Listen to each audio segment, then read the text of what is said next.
Welcome back to another edition of Thursday Night Live. My name is Gino D'Angelo.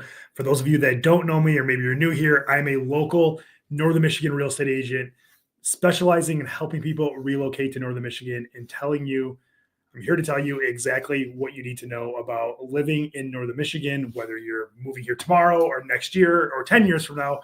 I'll be here to help you, and I'm here to guide you and make sure, like I said before, you know every single thing there is to know about living in Northern Michigan. Tonight, we're going to be talking about lies home buyers in Northern Michigan believe and the truth that you need to know.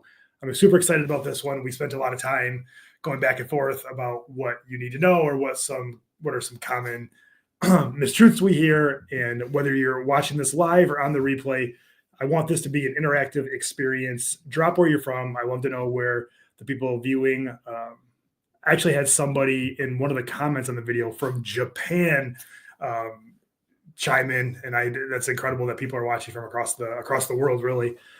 So yeah, drop a comment. Let me know where you're from, and we've got a good one in store for you tonight. I've got a couple of other articles that I pulled up that are extremely interesting. Pittsburgh, Pennsylvania. Jeff, I was just talking to Jeff. Actually, I got to give Jeff and his wife a lot of credit. They actually gave me the topic for next week's live. They're relocating here. We've been working on finding them a home for a little while, and we were talking back and forth about a lot of the oddities and things that they noticed in Northern Michigan that I had no clue were unique to here. Things like shared roads, easements, dirt roads. They sent me a picture that they had been on their first dirt road ever up north, and I think that's super interesting and kind of funny because dirt roads are so common here. So Jeff and his wife gave me a ton of ideas for our next live. So I'm already, this was a half hour ago, so I've already been working on getting that ready for next week. So we're going to have next week, the live will be about things that you might experience in Northern Michigan. I don't know what the title will be. The team will dress it up and make it a little more interesting than that. But in essence, it's going to be what you need to know about moving to Northern Michigan or some things you might experience here. So make sure you watch next week.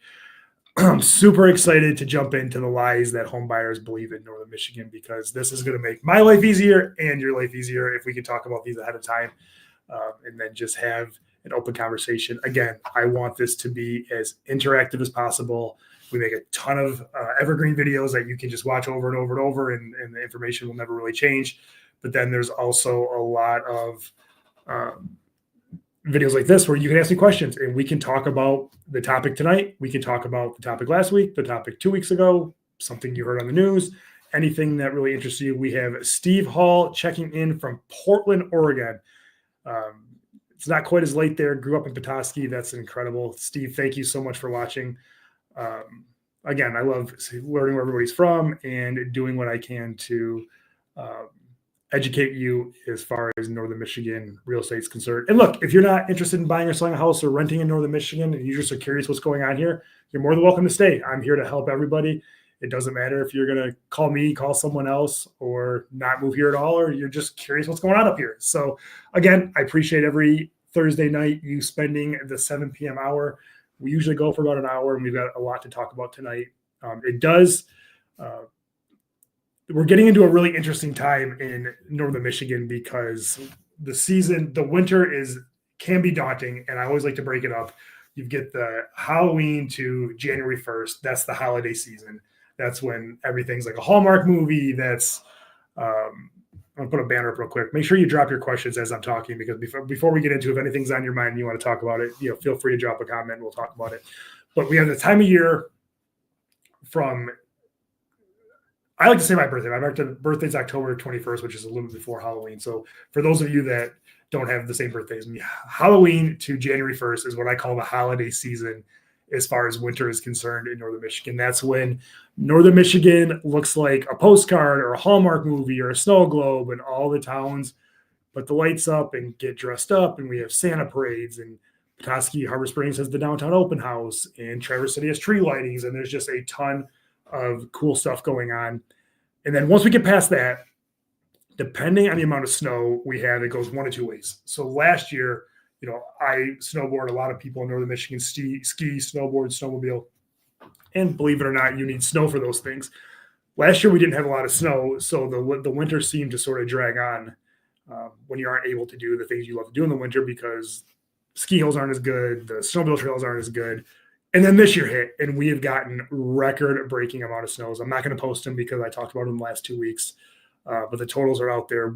Some areas have 70% more snow, so 70%, almost twice as much snow as they had last year. Places like Gaylord, Alpena, Traverse City, Petoskey are just getting hammered with snow. We just got a big snowstorm last night.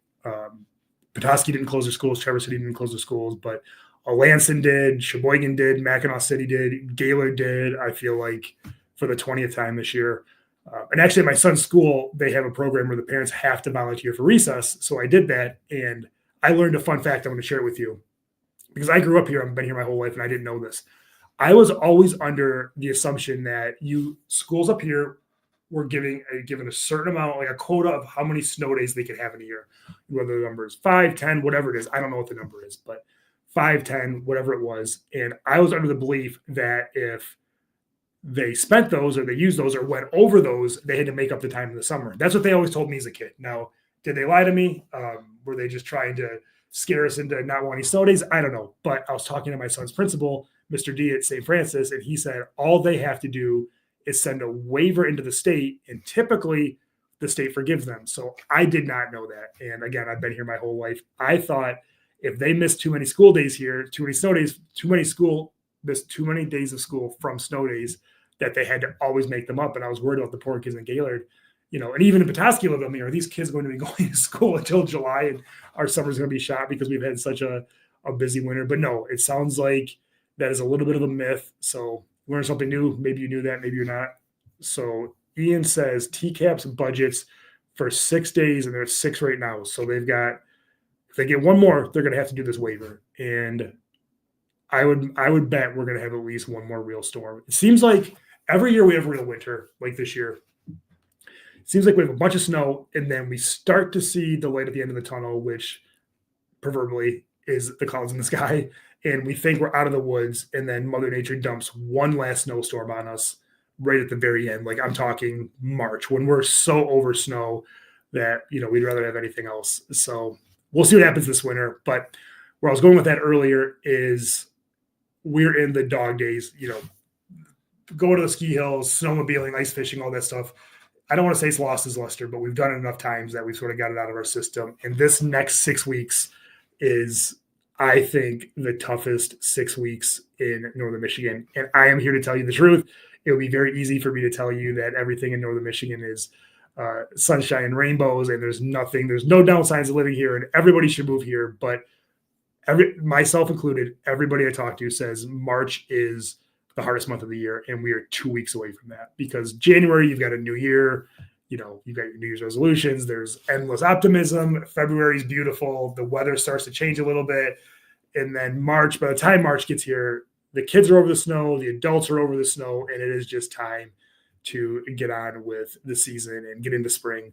And on the positive note, I am noticing some subtle non-weather related signs of spring. For instance, I did recess with my son today. I had to go to Bear Cub because I forgot my gloves, and I didn't have time to go home and grab them. So I'm like, I'll just go buy a new pair of gloves. And I walk into Bear Cub, which is a really cool, like a Moose Jaw or like an outdoor store. They're locally owned, great company. And all of their winter stuff was on sale. And 2 days ago, I was at Boyne Country Sports buying some other ski clothes, and everything there was on sale. So that is the first sign that spring is coming, is the outdoor gear stores are liquidating their merchandise because they're saying we're getting ahead of this and winter is over. So that's good to hear. I just posted a reel. I started a new Instagram page. If you're on Instagram, make sure you follow Know My Reel. It's a page I just started. We don't have a ton of followers. I'm just sort of letting it grow organically. We've done a couple cool posts, but I'm going to make this the news source for Northern Michigan. I think that Northern Michigan, outside of these videos and some other stuff like this, is really lacking in. I'm going to I'll put the banner up. Instagram at Know My. Hold on, bear with me.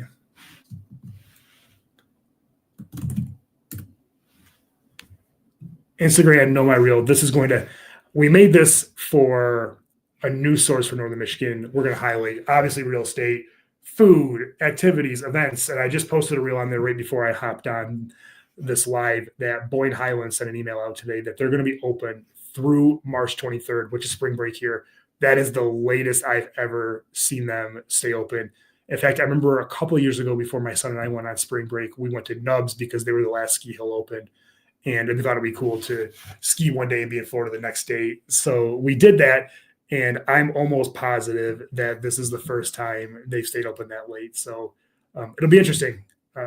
We've got a lot of snow here, and we're in the dog days of winter. So make sure you pray for us. And without further ado, I want to get into the content tonight. Lies home buyers believe and the truth you need to know. So I'm going to give you the truth, my opinion about several key topics. If you're thinking about buying in Northern Michigan, if you're thinking about buying anywhere, these are truths for no matter if you're going to buy in specifically Northern Michigan, but if you're going to buy anywhere across the world, certainly in the country, these are going to hold true. So this is going to be really educational. Make sure you stick around to the end, and I'll tell you my favorite one.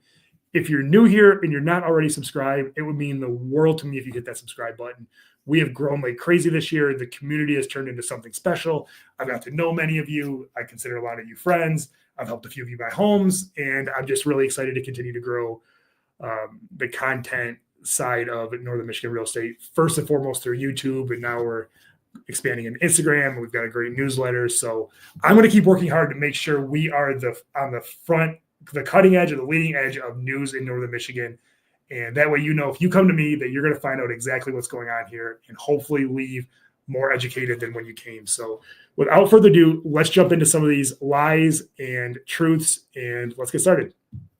First and foremost, you don't need an inspection. Every time we talk about inspections, we get a lot of back and forth. In fact, I just had a conversation with an industry colleague today about inspections, and we were talking about whether you should do them or not. I'll be honest, the majority, first and foremost, yes, unless you're, buying a new construction or you're buying a condo or buying, or you just don't care. You're a contractor, you're savvy, you can look through a house and tell if it's good or bad. Most people should do a home inspection. And as your realtor, it makes my life a lot easier because I can't tell you how many times after closing, something's come up and we can go back and say, well, during the home inspection, it was fine. And now, a year later, 6 months later, it's not fine. And without that home inspection, we wouldn't have that snapshot in time. And keep in mind, home inspections are a snapshot in time. I can't tell you how many times, I'm not trying to scare anybody, I've sold a house, checked the mechanicals, a month later, the hot water tank breaks or the sink leaks or something. It's never been anything catastrophic, but something non-consequential comes up and they say, why didn't the inspector catch this? And I agree. You would hope that the inspector would catch everything that's wrong with the house, but houses are living, I don't want to say creatures, are living structures, and they age just like we age and things break. And we've got a lot of great inspectors here.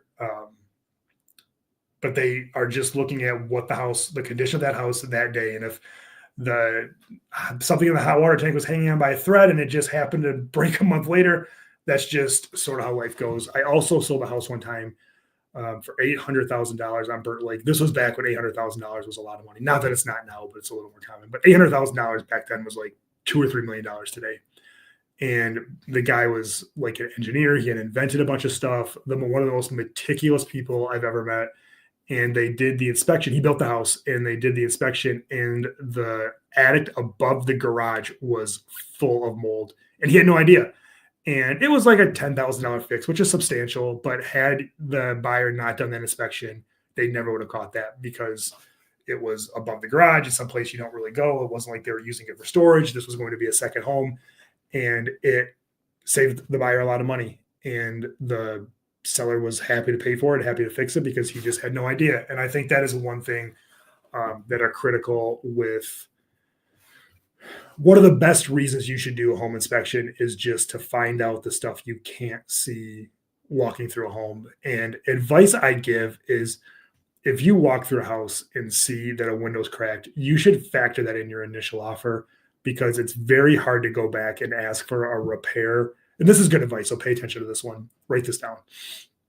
It's very hard to go back and ask for something to be fixed that you could see during a showing. Now, we do it every day. We're seeing a lot of virtual tours because our buyers aren't here, and especially with the type of business we do, a lot of our buyers are relocating from a long ways away. So video tours are very common. I think it's important as realtors when you're doing those video tours to make sure you're looking at every single thing, because those are in essence acting as a showing. And if the buyer can see the cracked window, you should see the cracked window, because it is very hard to ask for something that should have been discovered, because it'll say in the purchase agreement that you're buying the house an as is condition on the day you saw it. So if you saw the window cracked and you made an offer and then you asked for the window to be fixed after the fact, they're going to say, look, you saw that already. That should have been factored into your initial offer. So that's good advice. Buying is always better than renting. I don't think, I'm going to say this on the record, as somebody who sells houses for a living, I don't think every single person should buy a house. I think it makes sense if you're going to be in an area for 3, 4, 5 years at least, if you can afford it, if you have job stability, if there's not some, I gotta be careful I say this, some major life change, if you've got if you've got a girlfriend you've been with or a boyfriend you've been with for 10 years, you think you might get married, and you probably should figure that out before you buy a house. I don't think buying is for everybody. In fact, everybody wants to say that renting is throwing money away. And to some degree it is, because you're not building equity in anything, but when you're renting, there are some benefits. You get the ability to move whenever you want to. You get the ability to pick where you want to live. You get the ability to, if something breaks, you call your landlord. If the hot water tank goes out and you own the house, that is your problem. If the hot water tank goes out and you're renting, that is your landlord's problem. It gives you the ability to understand what living on your own is like before owning a home. And I think probably everybody to some extent should rent a little bit before they buy, because I think that gives you a really good taste of what home ownership is like. But don't get me wrong, when you're renting, you should be preparing to buy, meaning get your credit in order, call a lender, see what you have to do to make sure you're qualified to buy a house, start looking for houses. I don't think, it's sort of like the job at McDonald's. Now, some people work at McDonald's forever, climb the ladder, and that's great.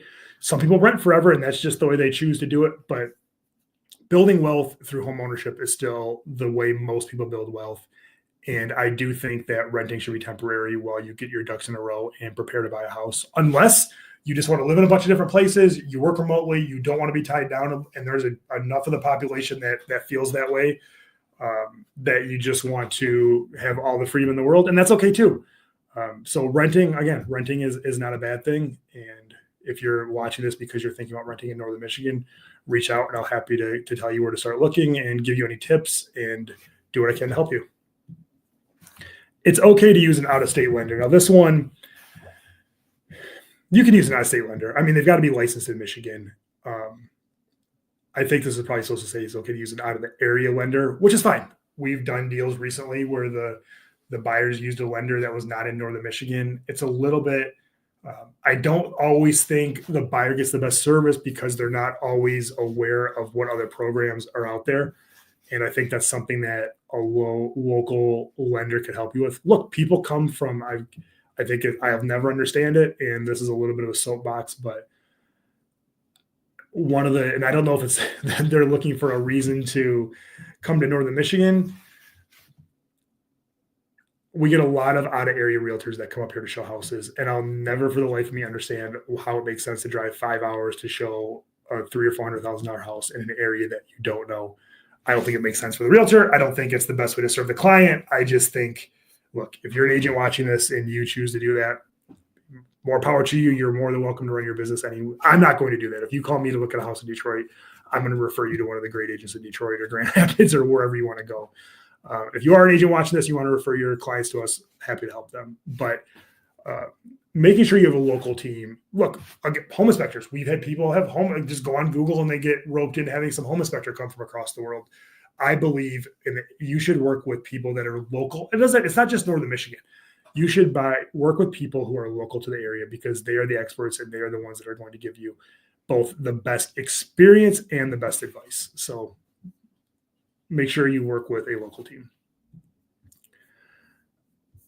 Always lowball your offer. Now, for the last 4 years, the idea full price was a lowball offer from last year through COVID.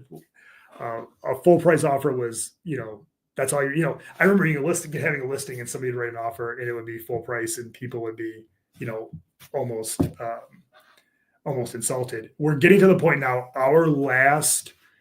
We just got a deal done on a house in Petoskey for $100,000 under asking. We just got one done for like 20 under asking. The start this year, and look, on both sides, my listings, I think we're doing a good job to protect our clients' equity, but on both sides of the table, we're going to talk about an article here in a second. We're seeing houses being sold under list price, and I firmly believe this is the best time. The interest rates are still high. They're going to be this way for a little while. I've got another article I'm going to pull up about that in a second. This is the best time to buy a house since pre-COVID. And is it going to get better? Is the market going to get better for buyers? Is it going to get worse for buyers? That's the $1 million question. I believe that this is probably the most balanced it's going to be for buyers, because I do think once interest rates drop, it's going to cause a lot, and I mean a lot, of people to come off the sidelines. We have a huge database of buyers. Now, will some of those people never buy a house? Sure, that's just how it goes. But a lot of them will. And I'm one agent in Northern Michigan, and we have a pretty big business, but there's a lot of me out there. And I just think I call it shadow inventory of buyers, meaning there is a shadow inventory of demand. I think there are a ton of buyers out there that are just waiting for either prices to come down a little bit or interest rates to drop. And I think we're going to get a little bit of a feeding frenzy. So I don't know. I'll be doing lives until then. So I can certainly come back and tell you if I was right or wrong. Ask your agent. We've done this a lot. When somebody calls us to write an offer on a home, or if they're debating what they should offer, we'll do our best to run a market analysis on that home as if we were listing the home. And then we are able, once a house is listed, you have the ability to factor in how long it's been on the market, how many showings they've had, that sort of thing. So we do a really good job of trying to make sure we get our clients the best deals possible. We had a house we sold, a week ago. The appraisal came in $5,000 over what their accepted offer was. So they walked into the house with $5,000 equity, which is about 1%, which isn't bad. Anytime you can buy a house for below the appraised value, that's certainly a win. I would always ask your agent you have to be able to, one thing to keep in mind with real estate transactions is you always have to be able to justify your actions. As a seller, you have to justify why you're asking that price. It can't just be because it's going to cost, this is what it's going to, I have to sell my house for this because I need this much money to go buy my next house. That's great. Do my best to help you. That's not how markets work. The same way as a buyer, you can't, if you look at a house that's listed for $500,000 or $400,000 and it's been in the market for an hour and it has 5 showings scheduled, you can't really justify offering $20,000 under list price. So work with your agent. If it's me, I'd love to help you. It's something we go through every single day. But make sure, look, if you see a house and you're like, the only way I'm going to live in this house is if I get it for this price, it's been on the market for 90 days, by all means, lowball it and try to catch lightning in a bottle. But if you actually want a house, something to consider is your main objective is to get the house, not to squeeze every penny out of the seller. And I'm not saying that to make my life easier. I'm saying that because I've witnessed countless people lose a house they really wanted over trying to be cute and saving $1,000 or $1,500. And that's a tough day. So make sure when you're making an offer that it makes sense. But again, right now, especially if the house has been on the market for a while, we are seeing offers below asking get accepted. And I'm not just talking below asking, significantly 5-10% below asking. Now, again, I don't want to overpromise and underdeliver, and that's case by case, but we have certainly seen those deals out there. Was there some kind of changes? Yeah. Good question. Was there some kind of change in the commission structure for buyers and sellers? I read something about it. No, you're not wrong. This was a big deal in August. This was a big deal. It's still a big deal. It was a big deal in August. We're starting to adapt to it. So since the beginning of time, a commission was offered at 6%, 5%, whatever it was. Say 6% to keep it even. 3% would go to the listing agent, 3% would go to the buyer's agent. We would publish on the MLS. Everybody knew. There was a big lawsuit. NAR settled, paid a ton of money because they said the way we do commission was violating antitrust laws. So now very little has changed. The commissions are still about the same. Now every time we go to show a house, we have to call and ask what commission or if the seller is offering a commission. Now in Northern Michigan, I've heard in other areas this isn't the case, but in Northern Michigan, it's business as usual. We're doing it exactly the way we've always done it. And the only real difference is we have to ask, are you paying a commission? Also, the other difference is before I show you a house, I'm supposed to have the conversation of telling you exactly how I'm going to get paid. It's luckily we haven't had to have the conversation of the buyer has to pay us. The conversation is usually the seller is offering compensation. If they're not, we have to have factored into our offer. So no, that's a great question. We don't talk about it that much anymore, but I'm glad All World brought it up because happy to talk about it. And again, thank you for watching and thank you for the comment. Let me know, All World, if there's any other questions you have, because this is why we do these lives. Ian says the market shift has sure started, in my opinion. I agree. I think it certainly seems that way. I've got an article I'm going to pull up here in a second. I was going to bring it on later, but I'll just bring it up now. Share screen. This is what indicates. I saw this article this afternoon. I saved it because I wanted to bring it on the live. More homes are selling below asking prices. Inventory in the U.S. climbs to a 5-year high, which, look, that lines up to what I said about pre-COVID because that was about 5 years ago. The number of homes for sale in the U.S. at the highest level since 2020 last month. And demand is weak. Pending home sales have dipped to the lowest record. To entice buyers, the typical home is selling nearly 2% below asking price, which lines up. We're seeing sometimes a little bit lower than that, but 2% is probably pretty fair. Which, oh, by the way, 2% seems, let me remove this. 2% seems like not a big number. However, during the height of the market, houses were selling for like 4% over asking on average. So that's a 6% swing in a couple of years. I do think, so Business Insider is a great website. It is a very, it's more of a general website, meaning they cover like the national news. I think in Northern Michigan, it's a little bit different. I still think we have a low inventory here. There's still a lot of people that are relocating here. And we are, and this is what I'm telling you, we're going to get to this later in the list. I'm telling you, this is why who you work with matters, because and I'm not saying this to take a shot at them. This is not disparaging. There are a lot of agents who only know the last 5 years. And out of my 22 years, the last 5 years have been the anomaly, and the other 17 were very similar. And I feel good about this. I feel like this is something I take pride in, that I'm able to help my clients navigate these waters, specifically on the listing side, because everybody got so used to just putting house in the market, pricing it wherever you want, and it would sell. Now we're seeing, and I'm just being honest with you guys, I consider myself a very good real estate agent, top 10 in the area, all the stats you want. I'm having a very, very hard time pricing homes. The thing we're doing a really good job of is making sure that if we're setting the expectation that, look, we're going to try this, but if it doesn't go well, we have to reduce this to X and then maybe even Y after that. Pre-COVID, I used to always have a Friday listing update call, and I stopped doing it during COVID because houses were selling so quick. There was no reason to update anybody besides to tell them when they were closing, and Candace does that. So now every Friday we're like, look, here's the competition, here's what's going on, here's what the showing feedback is, and we're being as proactive as possible to keep our sellers ahead of the curve. Meaning, there's such a thing as always chasing the market, meaning you're listed at 500, then you're listed at 500, you're listed at 500 when it should be 475. Then you're at 475 when it should be 450. And in a market, as Ian pointed out a second ago, where maybe, prices are starting to drop a little bit, you want to make sure you're getting under those prices. That way the houses actually do sell, because one of my biggest sayings is days on market is the enemy of value.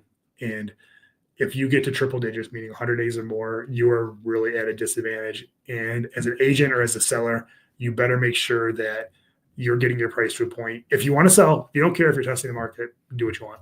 If you want to sell your house and you get to 100 days on market, you better make sure you run really fast to try to get that house under contract, because you just unfortunately put yourself in a situation where your listing becomes stale. And look, we listed a lot of what are called expired listings, meaning listings that were once listed with another agent that expired, and we call and get the listing. And a lot of the times it's just the agent didn't want to be honest because it's hard. It's really hard to call. I've got a friend who's either they're listening right now. Her name is Peggy, the sweetest lady ever. We've had to reduce her property a couple of times. It's in an area, that her house is probably worth more than most of the houses in that area. So it's been a little bit tricky to find. And we got it sold, but it's been a little bit tricky to find the equilibrium. It's hard to call my friend Peggy every Friday and tell her, hey, we have to drop the price a little bit more. Now, of course, it worked, and we got it sold, and Peggy's happy and able to move on with her life. But it's very important for us as agents to have honest conversations with the buyers and sellers right now.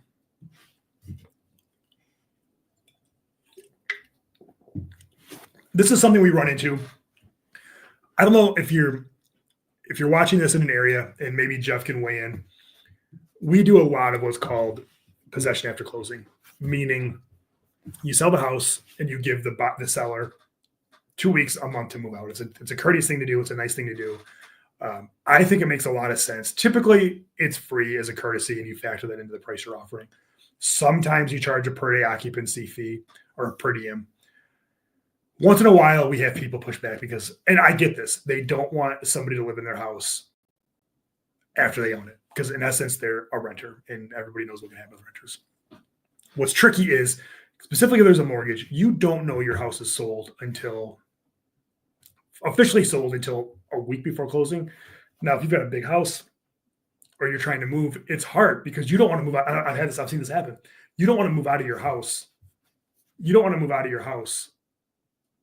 And then the deal falls apart and all of your belongings are in storage and you've got an empty house that you now have to live in until you find the new buyer.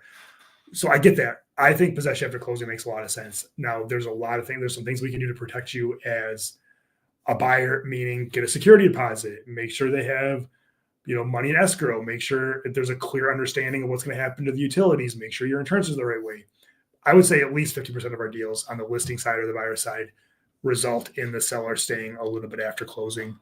And it's something that maybe that's unique. Maybe it's because we're in a market that has winter. I'd love to hear if you're in an area, if you're listening to this in an area that's not Michigan, is staying in the house. Is staying in the house after closing, is it common or is it not common? Because it's super common here. I don't even know if it's common in other areas of Michigan. I would imagine it is. I really only know about Northern Michigan. So whether you're watching this live or on the replay, drop a comment below. This is very rare. Jeff says that is very rare. Most realtors would say to sell your house and go find somewhere to go. This is what we did. Yeah, that's maybe that's the other thing with Northern Michigan is we don't have a ton of rentals. So finding another place to go is a little bit trickier. And I think it's probably better to stay in the house for an extra week or two than go find like a completely different spot to live. So thanks for weighing in, Jeff. That's super helpful. All agents are the same. We touched on this a minute ago. All of nothing are the same. All doctors aren't the same. All lawyers aren't the same. All car salesmen, all anything are not the same. All professionals are different. I would tell you, of course, I hope it's me. But if it's not, going into this market, I would make sure you hire an agent, a lender, any other vendor that's involved in the transaction who has been doing this for long enough to help you through what we're witnessing right now, because it is a lot different than it was 5 years ago. Hold on a second. The hard part is buying a house with POE is if you don't have somewhere to go. Absolutely. And that's sort of the case here is so many of our clients are relocating. Like we just sold a house in Petoskey and the people are relocating to New York City, which is super exciting. It's sort of like, that's not really, they could have rented a place here, but there's waiting lists for everything. It's a little bit tricky when you don't have a place to go. So thanks, Jeff, again. So all agents are the same. There's great agents, there's bad agents. I think I'm one of the better ones. Whether it's me or anybody else, I would tell you to hire somebody who's been around for more than 5 years, because the market we're going into, I would say that if you have an agent that's been in the business 3 or 4 years, they are basically a new agent again with the market shifting the way it is. And look, there's a lot of us that have been around for a while. So make sure that you find someone who's been through this before. One of my favorite quotes ever is from Farmers Insurance. They can handle everything. They can cover anything or they can handle anything because they've seen everything. You want somebody that's seen everything. You want the specialist. You want the old dog who's seen every iteration. I've seen a lot of stuff. I know a lot of people are doing this longer than I have. They've seen a lot of stuff. When you're interviewing agents, specifically now, I would tell you finding out how long they've been in the business, and not even how long they've been in this, how many houses they've sold. You need somebody who's gone through this market, who's operating at a high level. That way to make sure you're getting the best service possible. This goes back. It's funny you mentioned the commission because a lot of people think let the listing agent represent you and you'll save money. Yes and no. If you're super savvy and you don't need any help on the buyer side, can you write an offer through the listing agent, maybe save a little bit of money? Sure. In some cases. I would tell you most of the time when you are looking for a house, you're not just going to drive up to this open house that the listing agent standing in to let you in and buy that house. You're probably going to look at a bunch of houses. You're probably going to look at a bunch of areas.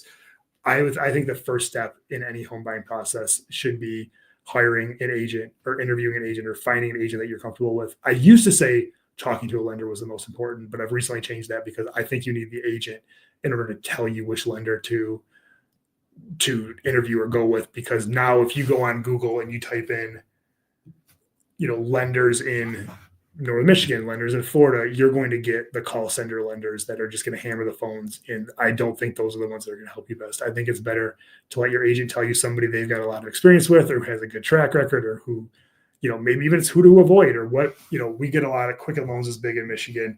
And I'm sure in some areas they do a great job, but their programs are just not designed for the type of properties we have in Northern Michigan.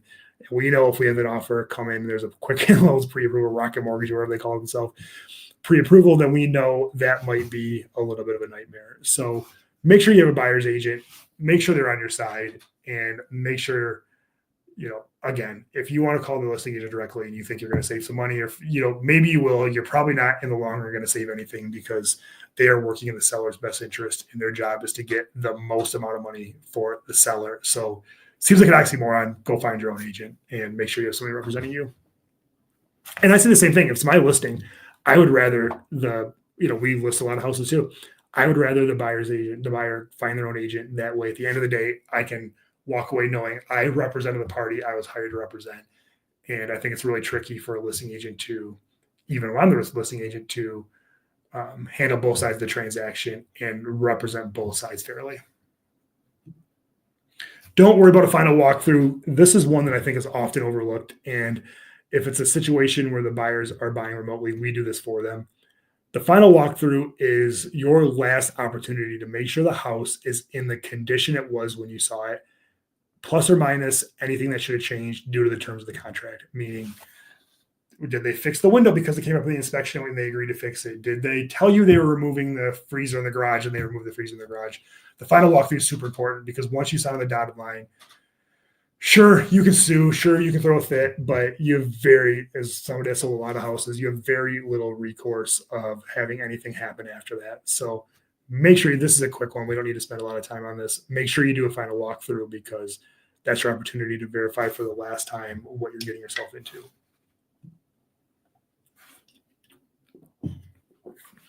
Wait to reach out until you're ready to buy. Another good one. So many of you have called me 6 months, a year out. I think it's great. We'll get you set up on a listing alert. We'll start telling you what it's like to live here. We'll start hooking you up with the bank, whoever you need to know. It takes a lot longer to buy a house than people think it does. It's something that look, it can take a long time. It can take a short amount of time. In a perfect world, you call me, look for houses for 30 days. You find a house. 30 days to close. Sometimes say it's 30 days possession after closing.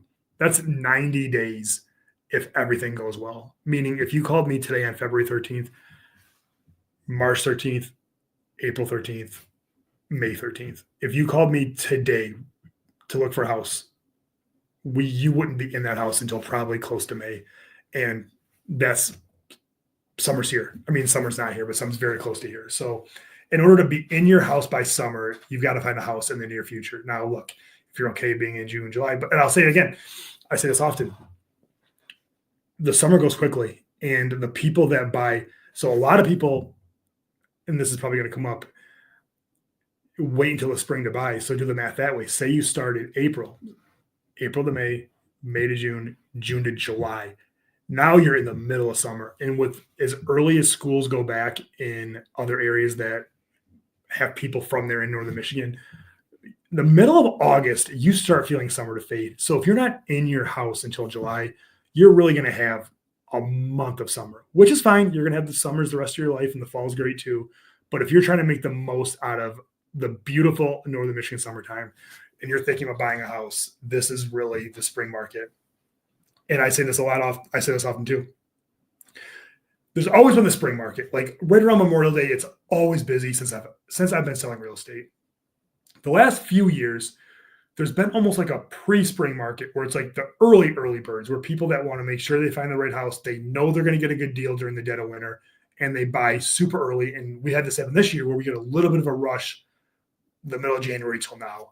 I do think the weather this year, unless you really needed a house, the weather did make it a little bit prohibitive to come up here and look. And I do think that stymied our market a little bit.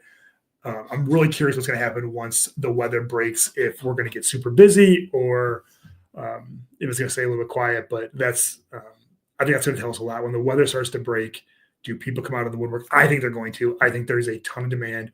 I still think there's very low inventory. I think the prices have stopped going up, it appears. One day these interest rates are going to come down, and that's what we're going to talk about next, is the interest rates. One day they're going to come down. Should you wait for the rates to come down? I don't know. If it makes sense for you, if you don't need a house today and you want to, sure. I would say I would probably not wait for the rates to come down, and here's why. There's a saying that goes that realtors, not me, but other realtors say, an expression that goes, date the rate, marry the house, meaning pick the house you love and be there forever, make the long-term commitment, but just date the interest rate. And people started saying this, I don't know, maybe like a year ago, maybe a little bit more. And those people have been dating. If they follow that advice, they have now been dating the rate so long that some people would say they're in a common law marriage. And that is why that advice was bad. And I really hope there aren't people out there who bought houses that could not afford them, hoping that all they would have to do is hang on for a little bit and the rates would come down, because the rates have not really come down. They fluctuated a lot. They're certainly not lower than they were. And there is no signs of the rates coming down anytime soon. Now, Trump and Elon or whoever, maybe they've got some tricks up their sleeves, but I think interest rates are going to come down. I think it's going to be deep into 2025. We're starting to hear the rhetoric now that people are accepting that rates are 7%. And look, and when they come down, they're not going back to 3. That was pandemic-induced rate cuts. Best case scenarios, we see 6.25, 6.5, maybe 6.1 or something like that. They're going to be above 6. And if Ian's still watching, who's our lender that comes on to answer lending questions, if you think it's going to go lower than 6, tell me, but I don't think it is. And he's the expert, so he'll know. I do think that is also what has caused the prices to stop going up, because it's very hard to have prices that have doubled with interest rates at 7%. That is the first and foremost. Ian said I'm spot on. So first time for everything. Thanks, Ian. So yeah, I would tell you, I would not wait for the rates to come down, because they may never come down. And I would rather see you buy a house that you can afford with the interest rates today, and then have it be a bonus to your family when they come down inevitably. But again, they're not going to come down 2%. They're probably going to come down 0.5%, or what do you say, 500 basis points, or 50 basis points. Yeah, make sure I'm saying that right. So yeah, I wouldn't wait for rates to come down. Also, the best time to buy a house is when you need a house. 50 basis points. Anyway, so I knew 500 sounded wrong. The best time to buy a house is when you need to buy a house. And playing the game of waiting for rates to come down, I've yet to see anybody do that well in this market. You have to put 20% down. Now you should, and you'll avoid PMI that way, but there are some great loan programs out there. You do not need 20% down. You can get away with 3% down, 5% down, 10% down, 15% down. You can put more than 20% down. You do not have to put 20% down. You will avoid PMI, which is a few $100 a month, but overall, you do not have to put. And look, a good lender, Ian's ours. There's a lot of good lenders out there. They might tell you it's better to put 10% down and use the 10% to pay off debt. And that's a good reason to call a lender early, to tell you how to allocate the money you have, the capital you have, towards making the best decision possible. Do you need to buy down the rate? Do you need to again, pay off some debts? Do you need to have the money in the bank to prove you have assets? That's, again, a reason you should talk to a lender, because they're going to tell you.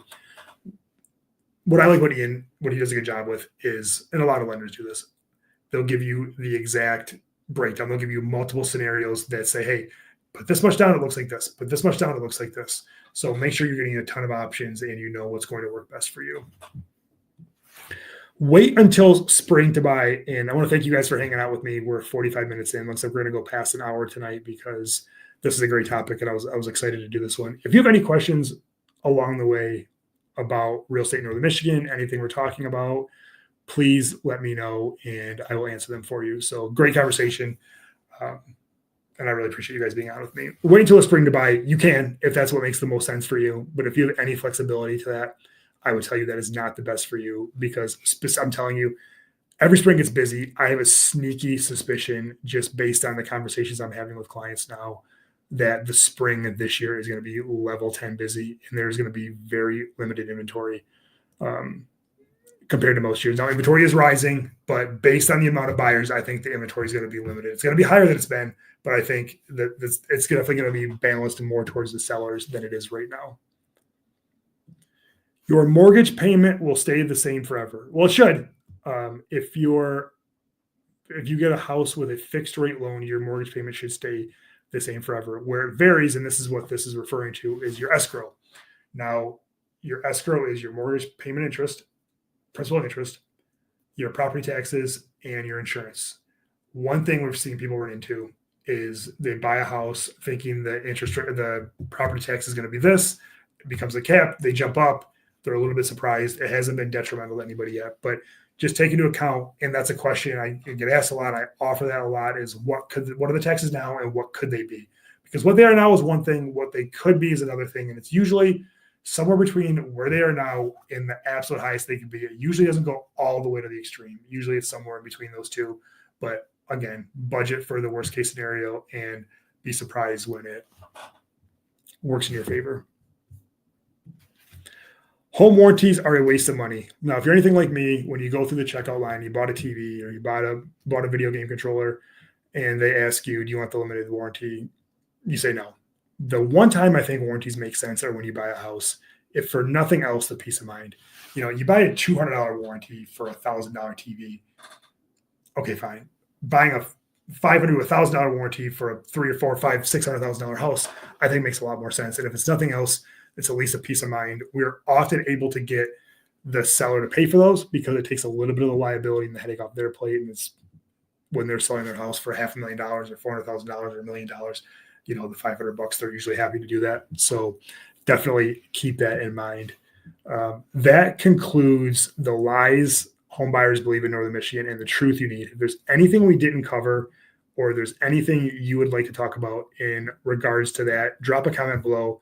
I'd love to keep the conversation going. I do have a couple of articles I want to share with you. So while you're thinking about your questions or anything you want to talk about, drop those in the comment and I will go over these questions for you, or these articles that I came up with.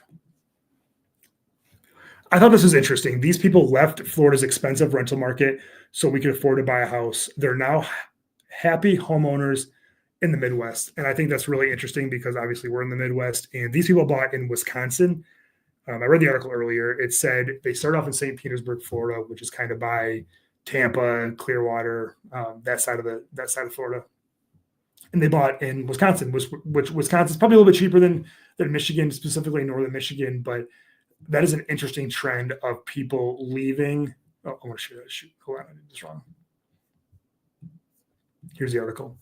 They left the expensive rental market so we could afford to buy a home. We're now happy homeowners in the Midwest. And they're in St. Petersburg. They bought in a small town in northern Wisconsin, which my guess is very similar to Northern Michigan. Probably not as pretty.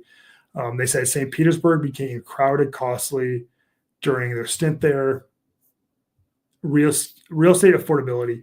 And this is something that we just don't talk about enough, is real estate affordability in the Midwest. Now, everybody wants to talk about how expensive real estate has gotten in the Midwest, and it has.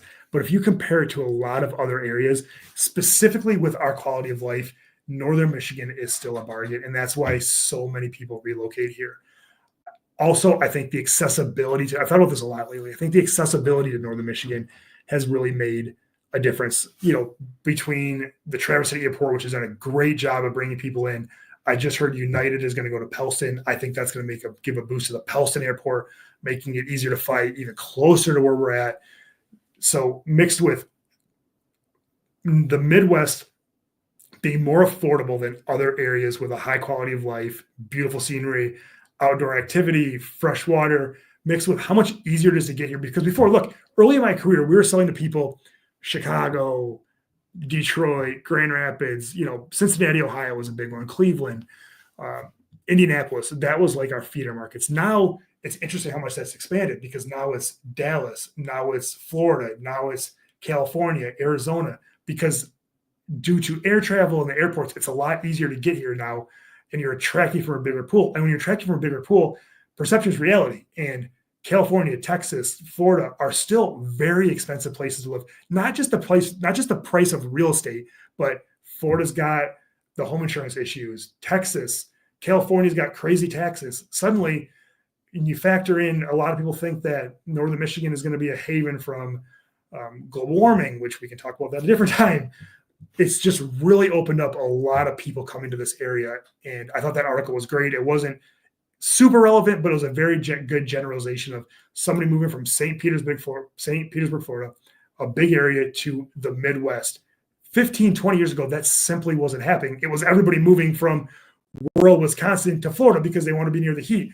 But those southern states, Florida, Texas, California, are getting so hot. Like that, I hear that so often. When somebody will call me and say, I'm moving from Florida, and I say, why?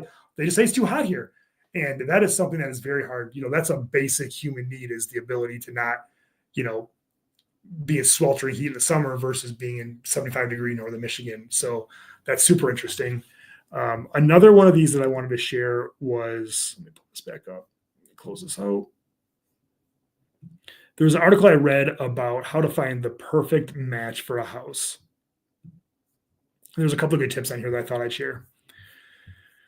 Narrow down what you truly need to love for the home. We get a lot of people who come here, and let's face it, unless you have a very big budget, you're going to have a hard time getting every single thing you want in a house for the price you want to pay. So narrow down what is truly important for you to love your home. And that's some of the best advice I can get. And that's why I wanted to share this article with you, because I think that's super important when you're thinking about buying a home. Sweeten your offer. The offers are getting better. The offers are getting better in the sense that I think it's a lot easier to buy a house than it once was, and you don't have to make these crazy offers and offer, free tacos for a year or something crazy. But make sure, I'm a huge fan. I've always been a huge fan of making the offers, adding stuff to the offers that doesn't hurt you. Meaning, if you can afford it, up your deposit. Make a short home inspection timeline, because we can get an inspector in there quickly. We've got banks, Ian, that can close deals really quickly, so you can make that. The stuff that doesn't affect you nominally, meaning the stuff that doesn't make you pay more for the house or doesn't put you in inconvenience, but makes the seller's life easier, always leverage those things. And we'd certainly love to help you with that when the time comes. Pull the seller's heartstrings. It's often beneficial for you if you can have your agent tell the sellers how much you love their house, what your vision is. You've got to be very careful that you don't talk about your family moving in there, because due to equal housing, you can't talk about familial status. But just doing whatever you can, because a lot of times, I just had a listing that, sure, she wanted to get a good price for her house, but also was just important that the property that had been in her family forever was passed along to somebody that wanted to care about it. And although nobody buys a house to neglect it, she just wanted the peace of mind to know that somebody was going to care for her house. And All World is bringing another hard-hitting question. How difficult is it to sell where we live? It seems houses are on the market for only a few days. I've read a lot of, I'm going to be, obviously I'm a real estate agent, and I'd love to help anybody sell their house versus trying to sell it on their own. Listen very carefully. In All World, I'm not sure where you are, but this goes across the board. You can absolutely sell your house on your own. Absolutely. Are you going to save X amount commission, but lose 10%, 20% on sales price because you're not exposed to as many buyers? You maybe don't know how to negotiate as well as a real estate agent. You don't have access to other properties. You don't know what your house is actually worth. The statistic goes that the average house that's listed with a realtor sells for 11% more than it would if somebody sold it on their own. Meaning you can pay a commission and not do any of the work and still get more money in your pocket. And a quick tip is we sell a lot of houses. I've done this for a living for 22 years. 65% of my deals do not make it to the closing table at the same price and terms that were agreed upon during the original offer. It's a lot easier to have a knowledgeable agent go to bat for you and negotiate things like repairs, appraisal. If you're selling a house by yourself and the appraisal comes in low, without access to comparable data, it is very hard for you to dispute that. Now, can you sell your house on your own? Absolutely. Will you net more money selling your house on your own than by using a good realtor? I don't believe so. And I believe if that were possible, if it were just as easy to sell the house by yourself and not lose any money on the sale price by not using an agent, I don't think I would exist. I think I would be doing some other career.